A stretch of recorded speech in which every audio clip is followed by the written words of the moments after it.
Hola, buen día a todos y todas ustedes que nos escuchan. Yo soy Meme, trabajo en la JUM, en la Federación Junta Unida de Misiones, y de ahí surgió esta propuesta en colaboración con la radio FM Favaloro de realizar un programa sobre cultura e historia indígenas. Estaremos llevando a cabo entonces esta idea, este proyecto, a través de 5 episodios sobre distintos temas. Hoy queremos arrancar con la cosmovisión indígena, una introducción general sobre esta manera de relacionarse con el cosmos.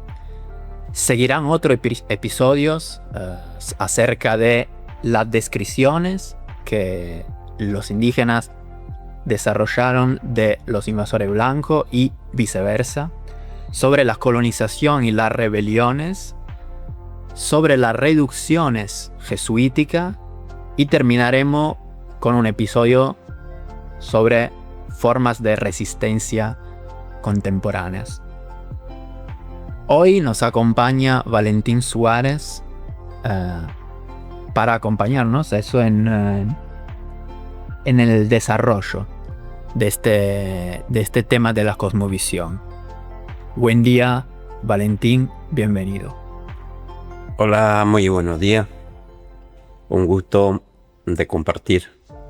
Bueno, a referirse esta semana del Indio Americano. Por esa razón vamos a hablar un poco sobre la cosmovisión y lo que depende de la cultura indígena, ¿no? Te quisiera preguntar, Valentín, Sí. cuando hablamos de cosmovisión, ¿a qué nos referimos? ¿Qué es esta cosmovisión? ¿Qué significa para los pueblos originarios? Bien. Para nosotros los indígenas, la cosmovisión es más allá que encierra. Para nosotros es la relación de distintos mundos del espacio, tanto del territorio, del aire y del agua, y todo lo que compone un hábitat, por ejemplo, de acuerdo a la situación que vive el indígena, y va más para allá con la relación. Porque para nosotros los indígenas somos de la misma tierra, y de la misma tierra produce el bosque, y de ahí la relación con el aire, con el espacio, y todo lo que vemos en la astrología, ¿no? Entonces, es una relación donde se relaciona entre sí con el mundo indígena, y ahí nace el valor, el respeto de cada uno de ellos. Esa es la convicción generalizada. Bueno, y capaz que a lo largo de este episodio también tendremos la oportunidad para profundizar algunos aspectos de eso de la cosmovisión. A mí me interesa, me llama la atención igual eso de este enfoque, este énfasis sobre la naturaleza, y me imagino claramente que es algo que en algún momento tuvo que ser creado o generado por alguien, y por ahí como tengo acá unos textos, un texto muy cortito que habla de un espíritu. No sé si pronuncio bien, Katta, este espíritu. Y bueno, quería leer estos pocos renglones que dicen: Katta cuida el mundo. Si viene una cosa, una necesidad, entonces el indio le pide. Y él escucha esa palabra. No importa a cuántas leguas está Katta. De antes salió ese. No sabemos cómo. Nadie sabe de cuándo Katta está en el cielo. Este texto viene de un relato Toba, y no podés decir algo sobre quién es espíritu, Katta. Bueno, la palabra Harta es en castellano padre. Y más allá de este términos, ante la llegada de la evangelización, por ejemplo, sale esta palabra carta, que se refiere a padre. Y más allá de esto, como que se sentía que era espíritu, por eso nuestro antepasado, cada vez que se relaciona con el bosque, con el agua, a través de la marija o de la pesca, hace su rogativa cuando llega en el lugar específico, sea en el monte para hacer la caza, o sea en las aguas para pescar, ¿no? Y cada espacio para nuestro antepasado imploraba y pedía al dueño del bosque o del agua, según su rebusque, y implora el respeto y sabe que hay un ser más grande que son dueños del espacio. Entonces hace esa rogativa, no tan solamente sacar permisos, sino que también para conseguir algo más rápido y suficiente. Y bueno, muchas veces resulta mucho hacer esa plegaria, ¿no? Esa imploración, porque uno entrando sin como sacar permiso o rogar al dueño de cada uno de los hábitats y el creador, como que muchas veces vuelve la persona sin ninguna suerte, vamos a decir vulgarmente, sin ninguna marisca o caza o pesca o frutos del campo, por ejemplo, también. Eso es lo que es carta anteriormente. Son espíritus invisibles, pero se cree, y a través de esa fe que tenían nuestro antepasado, siempre resulta. Y hay otras palabras, aparte de carta, como que se sentía antes, que dice la mogoñot, que dice la mogoñot, la mochiñot, que dice origen. O sea que ya sentían de que hay alguien que origina todo el espacio y el monte y la vida. Eso, la primera palabra que yo reconocía cuando ellos vivían en esta tierra. Se me ocurre también como esa relación, ¿no? Al hablar de este espíritu como un padre creador, se me ocurre esa relación claramente con el Dios cristiano. Y por ahí como que tenemos también textos de la Biblia, sí, que un poquito se parecen con lo que leímos. Por ejemplo, tengo estos versículos que dicen: de una sola sangre Dios hizo todas las naciones, para que vivan en toda la tierra, y les ha señalado el tiempo y el lugar en que deben vivir, para que busquen a Dios como si a tientas pudieran encontrarlo, aunque en verdad Dios no está lejos de cada uno de nosotros, porque en Dios vivimos, nos movemos y existimos. Eso casi que de alguna manera parece que de a poquito como también este Dios fue un poquito ocupando los espacios de la narración que pertenecían como a ese espíritu Sí, de los pueblos originarios. Justamente después de la llegada de la evangelización, como que la verdad que es muy amplio, complejo, porque en algunas partes del Gran Chaco,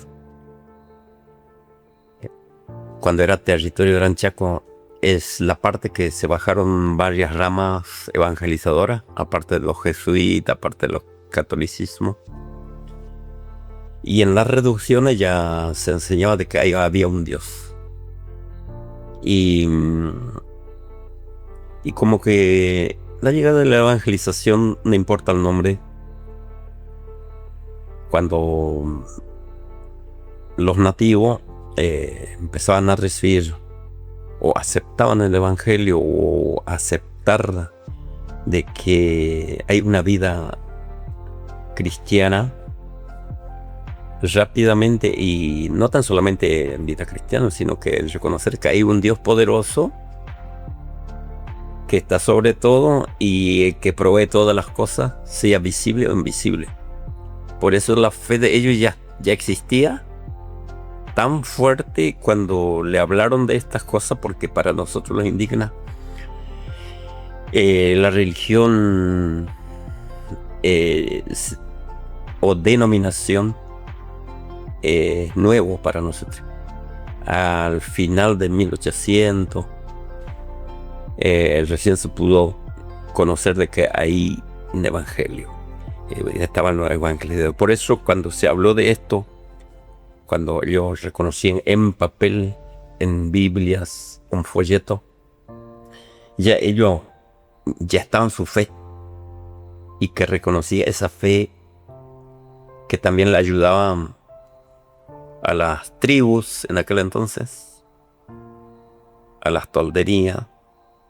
Y era tan grande su fe que imploraron el nombre de Dios y a Jesucristo, que es nuevo, que para ellos es nuevo enterarse de Jesucristo, que es Hijo de Dios, todas esas cosas a través de la Biblia.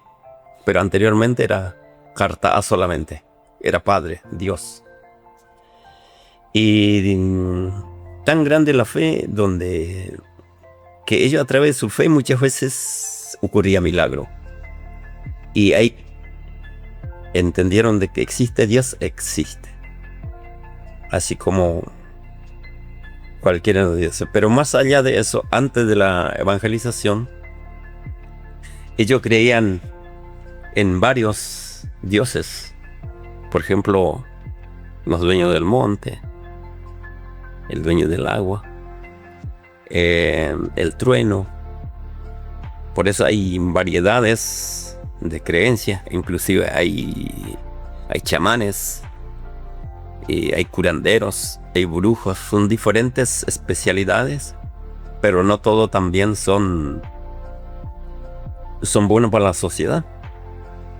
Así como cualquiera de los médicos, cualquiera de los... Entonces la visión de aquel que le llaman profeta, y nosotros le decimos Oikiarai, porque se relacionaba y tenía comunicación con la naturaleza. Puede ser con el viento, no todos tienen la especialidad, pero puede recibir mensajes a través del viento, de un pájaro, del águila negra, o del trueno, o del árbol, cualquier árbol. Lo inclina así y recibe el mensaje. Y esas son las variedades de sobrevivencia en aquel entonces. Más cuando se llegó a explorar el Gran Chaco, la campaña militar. Entonces surgía esos, como que le ayudaba a los nativos a huirse, porque eran indefensos, no tenían armas. Sin embargo, los otros venían con armas. Es un poco el ejemplo que estoy dando. Así que de eso, por este versículo que usted relataba, como que se impartía y se reconocía de que hay un solo creador. Pero muchas veces también hay sociedad, hay personas que todavía no reconocen. Por eso el mundo en general todavía existen lo que dicen ateos. Lamentablemente. Sin embargo, hay otra sociedad que eran lejanos, pero ahora reconocen de que hay un Dios que está sobre todo entre los dioses. Sí, me llama la atención también eso que justamente vos nombraste, todo un conjunto, ¿no?, de elementos varios como el río, los pájaros, elementos de la naturaleza, ¿no? En cambio, todo lo que se predica también del Dios creador cristiano, Sí. es como que uno de los mandamientos es que hay que adorar a ese solo Dios, o sea, único Dios. Y eso capaz tiene algo, o sea, genera algo como un choque, ¿no? Capaz con eso de la cosmovisión, que en cambio tiene varios protagonistas, me imagino. Como hay una variedad de elementos que vos nombraste y que por ahí chocan un poquito con eso de, en cambio, adorar un solo Dios, que, bueno, también fue utilizado casi como una imposición. Por ejemplo, tenemos requerimientos oficiales, o sea, fuentes del pasado de la colonización, en que se lee, por ejemplo, vengo de tierras donde se adora a un solo Dios creador del cielo y de la tierra, y obedezco al rey. Si vosotros aceptáis adorar a ese Dios y obedecer a ese rey, seremos amigos. En caso contrario, no podré excusarme de haceros la guerra hasta venceros. O sea, el Dios único también se vuelve como una justificación para la guerra. Es algo que medio choca, ¿no? Con la cosmovisión. Contradictorio, sí. Justamente en algunos casos, con respecto a la imposición de esa escritura, como que se tiene que respetar cada una de las culturas de cada nación. Si digamos nación, son etnias que cada una tiene su propia forma, su cultura. Y la llegada de estos evangelizaciones ciertamente tienen sus rituales anteriormente. Sin embargo, hay algunas que son coincidentes. Por ejemplo, lo que yo decía, hoy que hay, por ejemplo, es como un profeta que no hace maldad, sino que avisa a las tribus de que viene un enemigo de tal parte, o viene un caso de pandemia, de tormenta, que se prepare las tribus. Cualquier mensaje recibo. Pero no tiene la capacidad de sanar o curar. Solamente es profeta. Y refiriendo o desarrollando ese tema, sin embargo, hay otros que son curanderos, que sí, puede sanar picadura de víbora, de insecto, de cualquier enfermedad, despertar los brujos, los chamanes. Entonces, era tan fuerte la cultura, cada una de las tribus, que cuando vino la evangelización, ciertamente esa palabra de imponencia, como que directamente se quería borrar las culturas nativas. Sin embargo, acá podemos entender de que si nos respetamos, cada cual con sus creencias, cada cual con su forma, y eso se puede convencer nada más con amor. Muchas veces analizamos estos casos porque ¿cómo se puede decir que el Evangelio es amor y el descubridor vino con la Biblia con una mano y con la otra mano viene alzando la espada? Ahí está la contradicción. Y sin embargo, el reino, el gobierno de Dios, cada ser individuo somos imagen y semejanza después de todo, pero no todo creemos, no todo obedecemos. Entonces, de cualquier pueblo, sea como sea la persona, tiene que reconocer que hay un Dios y que hay cosas que ese Dios no está de acuerdo. Así como cualquiera de las tribus que tiene que dejar algunas cosas, y las que son aceptables buenas, para bueno, eso se tiene que mantener. Por ejemplo, hoy que hay, el profeta que digo, el que cura, el que sana a través de la... Porque después, en definitiva, voy a aclarar un poco, hay tantos remedios que nos da la naturaleza.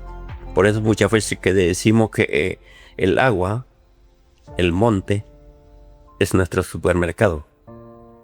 Porque de ahí sustraemos el medicamento, el alimento, el refugio, sea la época que sea, si es invierno, verano, ¿entendés?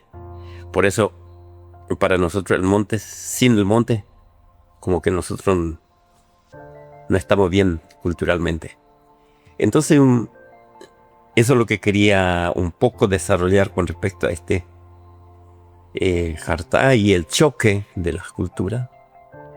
Sin embargo, ahora hay ateos, hay otros que dicen ser cristianos, pero si no tiene amor, como que hace diferencia, hace discriminación. Sin embargo, el llamado es para todo aquel que se somete a Dios, tiene que dejar varias cosas, de que eso no está en la otra persona, no está en la que está a mi lado, sino que depende de uno mismo si se quiere transformarse. Y se puede cambiar, puede cambiar. Por eso muchas veces tenemos que llegar a esa unidad, esa comprensión. Entonces termina todo lo que sea el atropello, el falta de respeto a otro, porque no somos diferentes, somos de la misma creación. Muchas veces pregunto si aquel que discrimina, aquel que no cree a Dios, tampoco Dios no resiste a aquel que es ateo, sino que le ama. Por eso tiene su bien económico, tiene su intelectualidad. Sí, aunque hable mal de Dios, pero Dios tan bueno que hace salir el sol y ese malo puede ver. Y muchas veces su ganado está pasando mal momento, Dios lo hace llover para su ganado. Mira que tan misericordioso, y así debe ser el Hijo de Dios, como cada uno de nosotros. Gracias, o sea, muy interesante todo eso, y me llama la atención también como este utilizo de la palabra profeta, que por ahí como es un concepto cultural vinculado, ¿no?, a las grandes religiones monoteístas del mundo, pero a la vez como que se le puede encontrar una relación con el rol un poquito que desempeñan esos elementos naturales, ¿no? Me parece. Hay elementos que sí intervienen para dar una lectura crítica de la realidad o también para avisar algo sobre el futuro, y aunque no se los llame profetas, cumplen un poquito con esta función, y que además como vale para las personas creyentes como para las personas ateas, creo, porque es un mensaje igual con un alcance universal. Eso digo porque, o sea, pensando en un poquito eso de los varios elementos naturales que concurren, ¿no?, en la cosmovisión indígena. Y por ejemplo, justo acá tengo unos textos sobre las memorias del Paraná. Entonces, estamos hablando de un río. Pero el río mismo interviene, ¿no? Y lee la realidad y avisa sobre lo que está pasando. Y dice, por ejemplo, llegaron desde el mar los extranjeros, con sus casas flotantes y sus truenos espantosos. Subieron contra la corriente, inquietando a la tierra. Mostraban su coraje, también mostraron sus debilidades. Y sigue describiendo un poquito lo que pasa. ¿Cuántas veces he visto que los de aquí convidaban porque esa era su ley, compartir. Pero cuando la comida no alcanzaba para todos, cuando no había más para convidar, mis hijos huían al interior de la tierra, donde ya yo no podría verlos. Entonces sí veía a los extranjeros desesperados de hambre, armándose y persiguiéndolos. Inútiles. No veían el pescado brotando de mi seno, la miel fluyendo de los árboles a mis orillas. No veían que ellos habían ocupado los lugares de pesca y de cacería de los pueblos de mi tierra. O sea, esa voz del Paraná Sí. lleva algo de incomprensión, ¿no? O sea, sí. ¿qué está pasando con esta gente que tiene recursos acá a mis orillas, en mis aguas, y persigue a esa otra gente? Eso también un poquito relacionado a también lo que dijiste, o que bueno, de lo que hablamos de un Dios para la guerra, pero también como presentado como algo de misericordioso que genera el choque. Sí. A mí me parece también que eso tenga un poquito que ver con eso de qué estaban buscando de verdad esta gente. O sea, ¿era sobrevivir, algo para compartir con los pueblos de ahí? ¿O era algo más que el río mismo no entiende? O sea, el río mismo... El río, sí. Justamente, sí, como que para una de esa parte, por ejemplo, hablamos de los nativos, que veía avanzar, para ellos era como era otra cosa, ¿no? Extraño de lo que querían los otros. Porque si se navegaba en alta mar y los otros en la orilla del mar, y todos tienen su misma posibilidad de desarrollarse o tener lo que hay en el mar. Sin embargo, la ambición del ser humano es tan grande, donde pasa su ambición, y para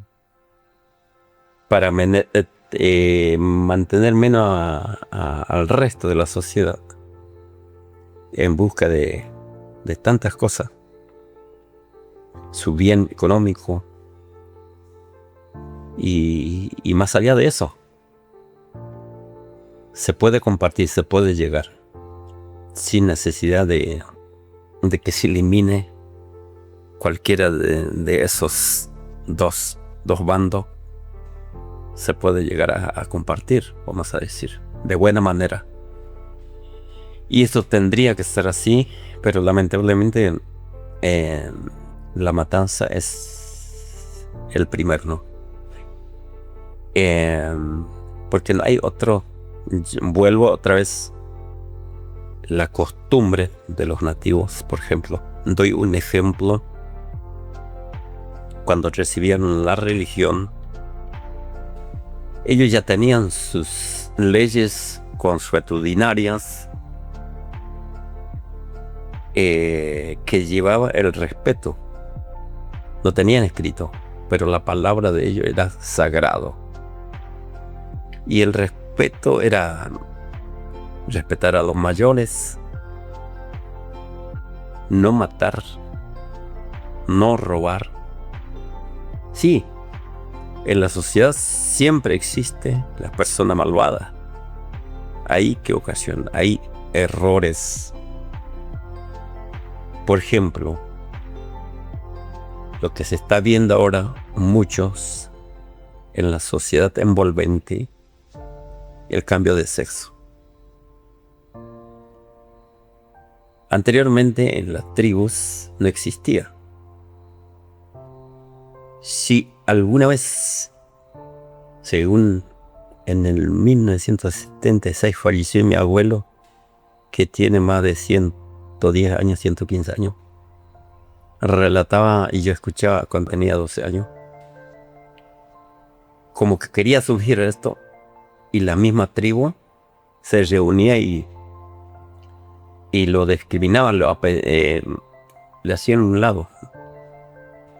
Hasta muchas veces le eliminaban dentro de la tribu. Entonces, como que cuando vino la Biblia, la palabra de Dios, como que había coincidencia de los buenos que se traslada rápidamente. Por ejemplo, el respeto. Por ejemplo, a los hijos se les decía, bueno, si uno tiene asiento, si viene el hermano mayor, dale a ese hermano mayor. O cualquiera de las personas mayores que venga, respete. Y no matar, no decir cosas malas. Aún el cuerpo es sagrado. Para un chico decir barbaridad, como dice, habla en la sociedad ahora, hablando, diciendo la parte interior de la mujer o del varón, era maldición, que no tiene que decir ningún chico esa palabra.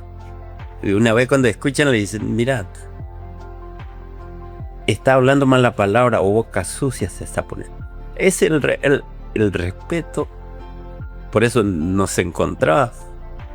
Y cuando llegó la evangelización, como que había coincidencia de los 10 mandamientos, de toda la costumbre que venía, esas tribus, esas naciones, que sin conocer a Dios, entonces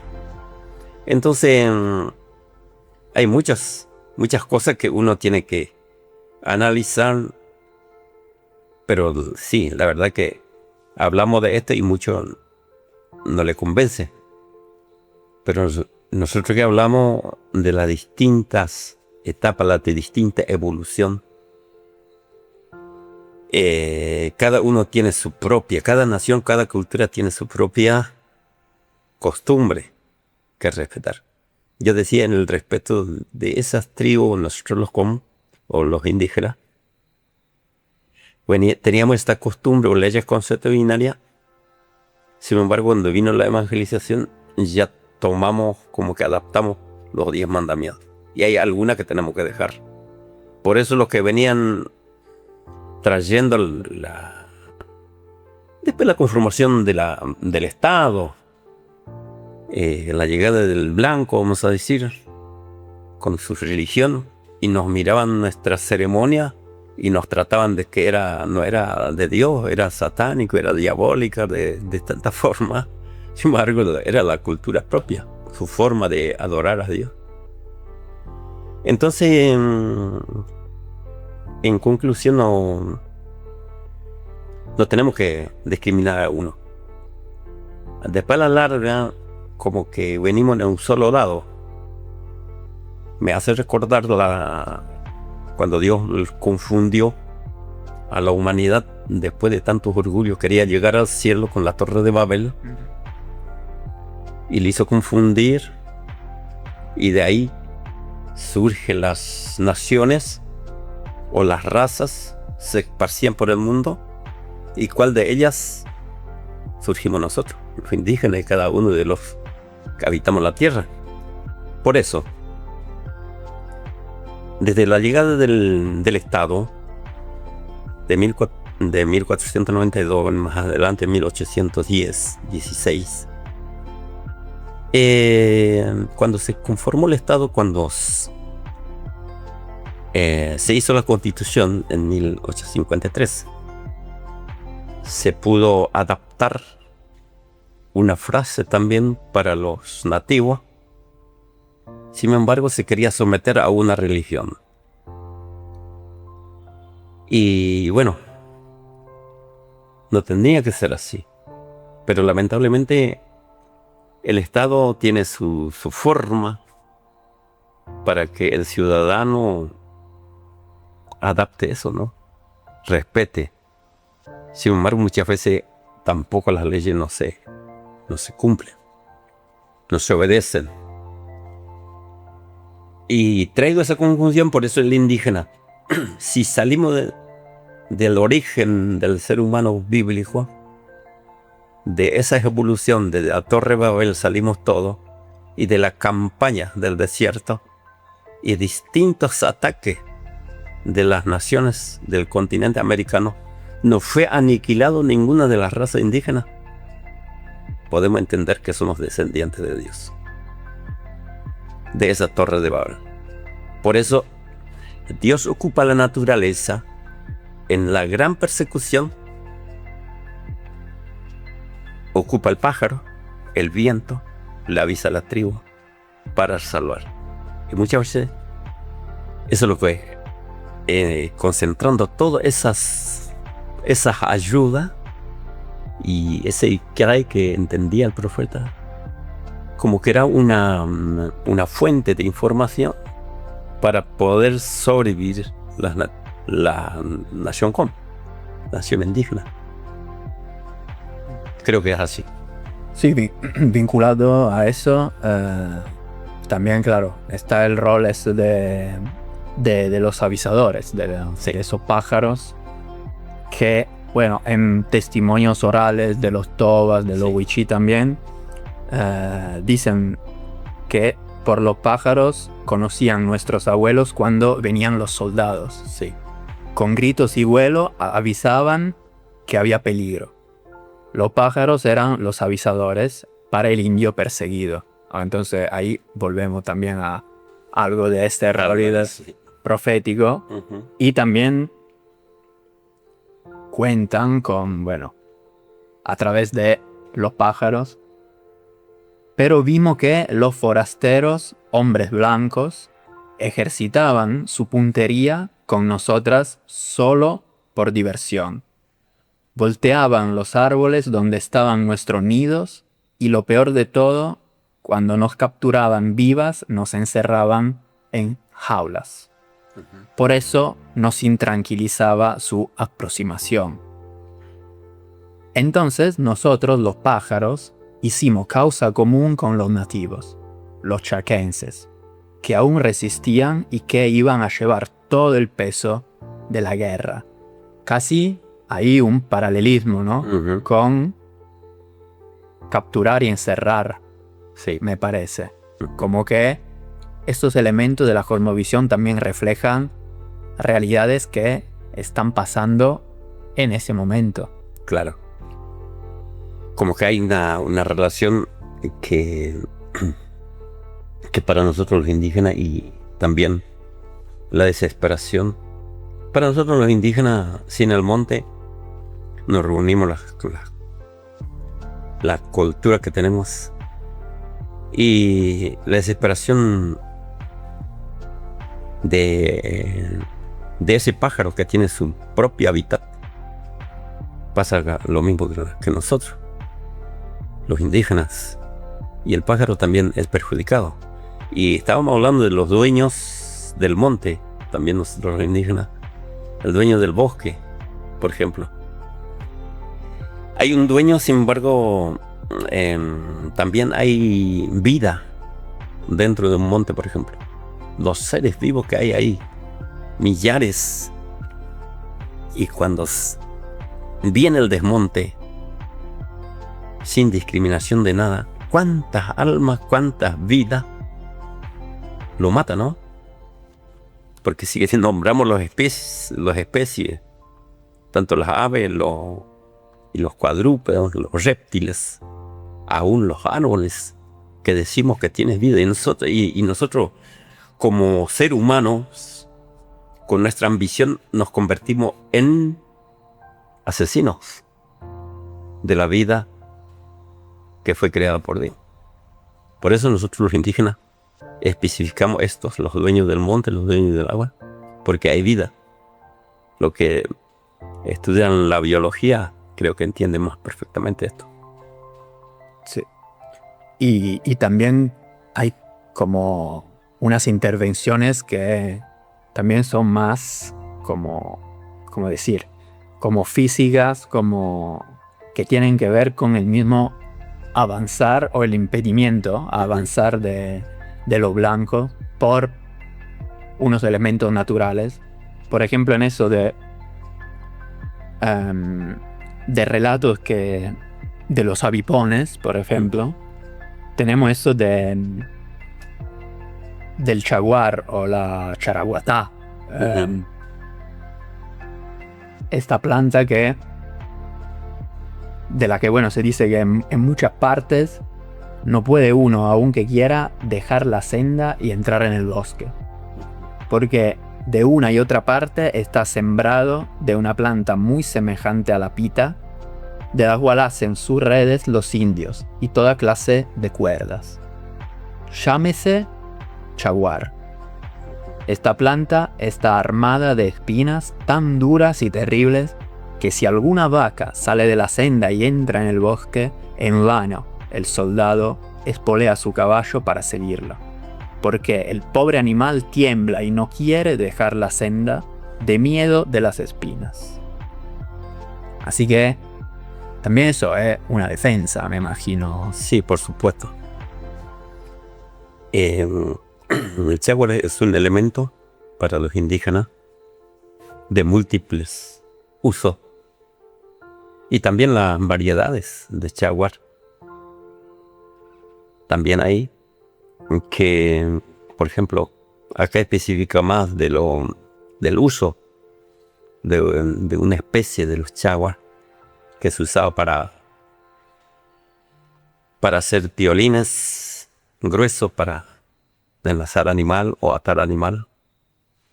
Y también se puede usar para la fábrica de redes, para pesca, hilos para el suelo. Aún se cosía la ropa, haciendo hilo más fino, con ese costureaban la ropa antes. Entonces son como una especie de salvavidas, así como se dice ahí. Muchas veces salva de emergencia. Y también dándole vida al ser humano, utilizando el hilo de jaguar. Y bueno, por eso esos chistes que a menudo la historia hace,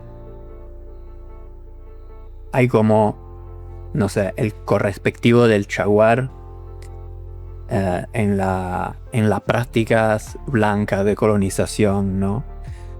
Y hay como unas memorias acá que dicen que lagunas, montes, ríos y riachuelos, ya no hay lugar libre para los indígenas que siguen las costumbres de antes. Los alambrados se tienden por todas partes en los campos grandes, en la laguna, en los montes, como tela de araña tendida de noche que no deja salir libres los insectos nocturnos. Le cerraron los campos grandes, pero no los ocuparon. ¿Para qué será? Algunos dicen que para su animal, pero no se ve animal. O sea, el jaguar de antes es lo de alambrado de hoy y no se ven animal. ¿Quiénes son esos animales que se quieren tener encerrados o esos insectos que no se deja salir? O sea, hay una correlación también ahí en la memoria. Sí. O sea, esa identificación de los pueblos originarios en otros animales que están cautivos ahí. Sí, justamente sí. La verdad que antes no existía eso. Volviendo otra vez del relato de nuestro ancestro, y veía que se va evolucionando en los tiempos. Y muchos de nuestros ancestros, nuestros abuelos, decía, va a llegar el momento de que ustedes o los niños, ustedes van a conocer casas de piedra, decía ellos, porque no conocían si era ladrillo. Y también va a haber rutas, pero no de tierra, ladrillo. No conocían que era cemento, que era asfalto, no sabían nada. Pero ellos describían eso. Y también van a ver como pájaro que cruza al aire. Sin embargo, son naves que llevan gente. Antes no existía el avión. Y describían esto. Y también describía de esto justamente la privatización de la tierra. Como que del Jaguar se convierte en tierra privada, donde el indígena no sabe a dónde sacar sus recursos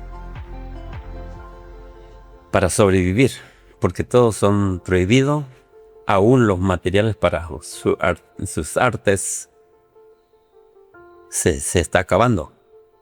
En muchos lugares ya no hay. Y creo que de ese tema se refiere también de tanta la imponencia, y que muchas veces como que los insectos serían lo que vive ahí en ese monte tan pequeño, que se va achicando también a pesar de la evolución, pero muchas veces la ambición de la gente no valoriza la naturaleza, como se dice. Se habla mucho de defender el ambiente por esa institución ambientalista, pero nunca defiende lo que es el ambiente, el aire, el bosque, el desmonte, la fumigación. El mismo ser humano está intoxicando el aire que tenemos y lo va matando, y bueno, es grande la consecuencia, porque vemos tantas catástrofes de grandes sequías, de meses de sequías.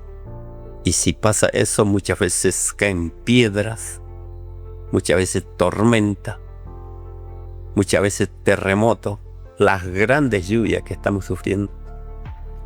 ¿Consecuencia de qué? Se pregunta el ser humano, ¿será? No. Muchas veces se cree que aquello que no cree en esto, como que pasa por sí. Sin embargo, no es así. Estas son las consecuencias de la destrucción de la naturaleza y los componentes. Claro, porque ya la naturaleza no es más como, ya no es como aliada, sino que es como un recurso, o sea, algo para explotar. Y eso me llama la atención, que, o sea, no tiene tanto que ver con la época, sino con cierta cultura, porque tenemos crónicas de hace 5 siglos atrás que ya dicen: se tenía esperanza de que adelante se daría una tierra riquísima, y como todas las provincias eran bien proveídas de bastimiento, que era no poco provechoso y descanso para los que quieren seguir la guerra y los descubrimientos. O sea, de manera muy sincera, sin vergüenza, acá nos dice, si hay que seguir, o sea, si hay alguien que quiera seguir descubriendo y aprovechándose, acá tiene una infinidad de tierra, y de tierra riquísima. Justamente acá hay, hablando de la ecoespiritualidad indígena, la ecoespiritualidad indígena Qom tiene en la base de su pensamiento el reconocimiento de la planta, animales y lugares de vida como sujeta o como sujeto o potenciales personas. Para nosotros los indígenas, lo que existe en nuestra vida somos nosotros también. Por eso acá dicen, no son recursos para nosotros. Sin embargo, para la otra sociedad, mira con esa ambición, con buenas tierras, virgen, montes virgen. Para ellos lo tratan de recursos, pero para nosotros no son recursos a ser explotados, porque ahí hay un ser. Otra vez volvemos a la espiritualidad. Hay un ser que se considera superior, el dueño de cada una de las vidas, el dueño, el hombre, sino que son sujetos con lo que los cazadores, pescadores, recolectores se relacionan y se comunican con la espiritualad. Está anclada en la ecología. Y no podemos separar la ecología de la espiritualidad y de cómo los viven en sociedad, por ejemplo. Y sin embargo hay otras personas que con su ambición destruye indiscriminadamente. Sin embargo, hay leyes de bosque, por ejemplo, de la nación argentina, que se tiene que prohibir la tala de bosque, por ejemplo. Y si aquel que tala tiene que sacar permiso, pero tiene que reemplazar con otra especie. Cosa que el ser humano no está haciendo. Indiscriminadamente hacia el desmonte. Pero para nosotros no. Entonces el cuidado no está. Sí, y esta relación también entre espiritualidad y ecología, o sea, se me hace que tiene unos aspectos muy parecidos al tema del jardín de Edén, un poquito. Y de eso también, como hay relatos, hay memorias. Y, por ejemplo, los pueblos originarios tienen memoria de que podemos leer: desgraciadamente los blancos hasta la fruta del monte le prohibió al aborigen. Por eso nosotros, los nuevos, estamos tratando de trabajar únicamente la tierra. Debemos ser agricultores y crear fuentes de trabajo, porque tenemos familias, tenemos que manejar nosotros sin ser ocupados los indios por lo blanco, ya que se aprovechan de nosotros. O sea, cambia completamente la realidad, sí, con respecto a, una situación anterior en la que vivían en armonía con la naturaleza. Ahora tienen que trabajar como se insertan en ciertas dinámicas que son explotadoras y presuponen eso del trabajo y de tener como un oficio para poderse sustentar. Y también dicen, los indígenas se han dado cuenta de que la naturaleza ha desaparecido por causa de la cultura de los blancos. Y esto hace que los indígenas obligadamente busquen otras maneras de vivir. Anteriormente se compartía lo que se tenía, ahora se ha perdido esa cultura. El motivo es por la integración a la sociedad blanca de la generación de hoy.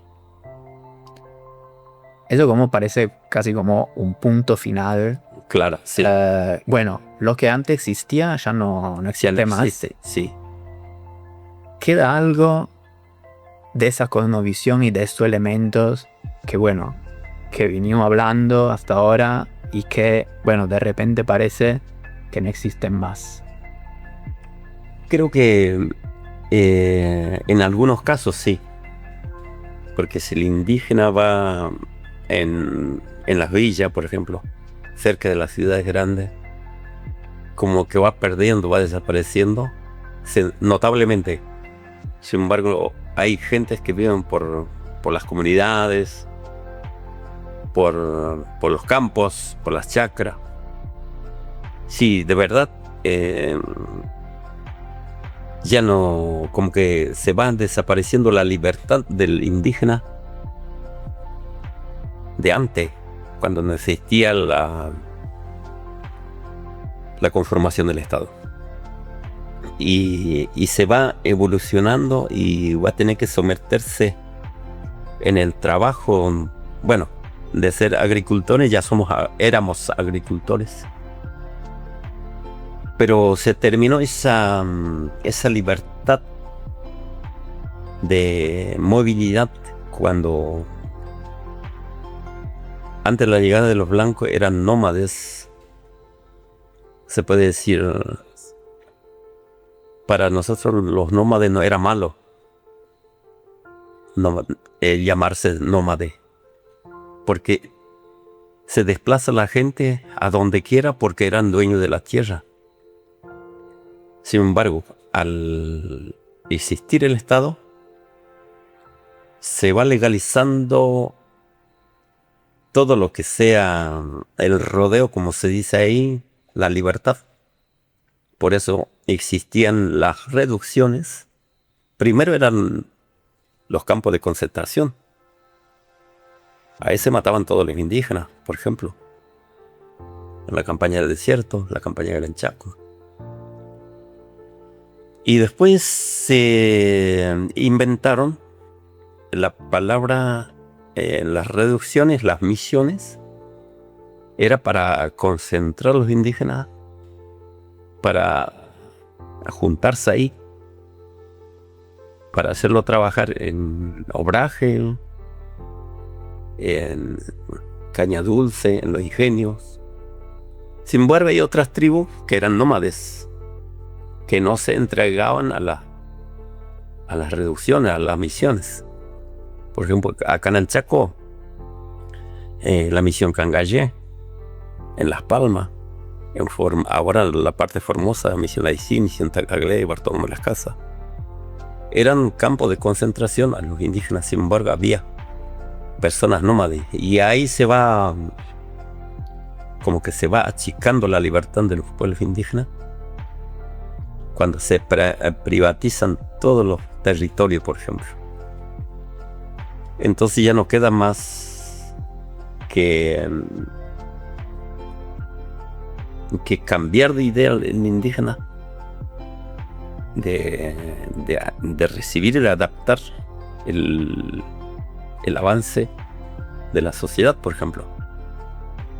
Sin embargo, todavía no estamos al tanto, porque sí sembramos, algunos crían ganado, vacas, chivos, ganado menores.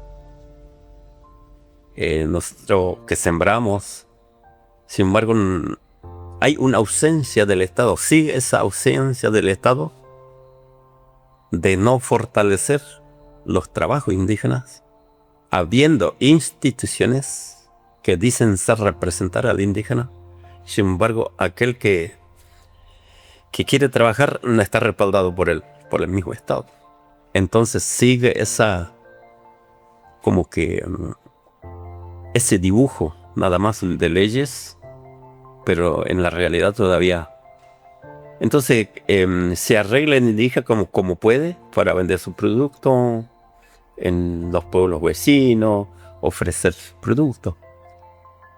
Hay gentes que trabajan. Yo, por ejemplo, trabajo, pero mi trabajo no tiene salida. No llegan a los mercados. Llega hasta la comunidad, hasta el pueblito cerca. Mandioca, batata, zapallo, cabuto, todo lo que sea. Sementera baja. Entonces ahí podemos. La conclusión de siempre esta manipulación es la falta del apoyo o la voluntad política de un Estado, así como el origen de la evangelización hasta la actualidad. Si hay una voluntad política del Estado, en la sociedad y la sociedad cualquiera de un pueblo, no tendrían que estar la juventud abandonada o tirándose en otras cosas que no es agradable. Tendría que regular una calidad educativa, y cada uno de los asentamientos indígenas se tiene que capacitarse, profesionalizarse, aunque sea una escuela técnica, para que esos jóvenes sepan manejar máquinas, armar moto, desarmar vehículos y qué más, tantas cosas que se tiene que hacer, la construcción, la electricidad, para que ahí nace la autoconstrucción de cada uno de los seres humanos. Y ahí podemos recién hablar algún momento de igualdad y oportunidad de derecho. Bueno, se nombró bastante todo eso también de las reducciones, de varias formas de colonización y también del quehacer actual, contemporáneo, para de alguna manera resistir a todo eso. Y bueno, esos son temas que iremos un poquito desarrollando en los próximos episodios. Y por ahora terminamos acá con este episodio sobre la cosmovisión. Te agradecemos mucho, Valentín. Gracias a ustedes por invitarnos. Gracias por acompañarnos en este recorrido, que espero haya sido interesante. Ñachek. Ñachek, que dice gracias. Y gracias otra vez. Y volveremos a hablar sobre la cultura y la historia indígena en el próximo episodio. Y por ahora les saludamos, les agradecemos por habernos escuchado. Y bueno, seguiremos y hasta la próxima.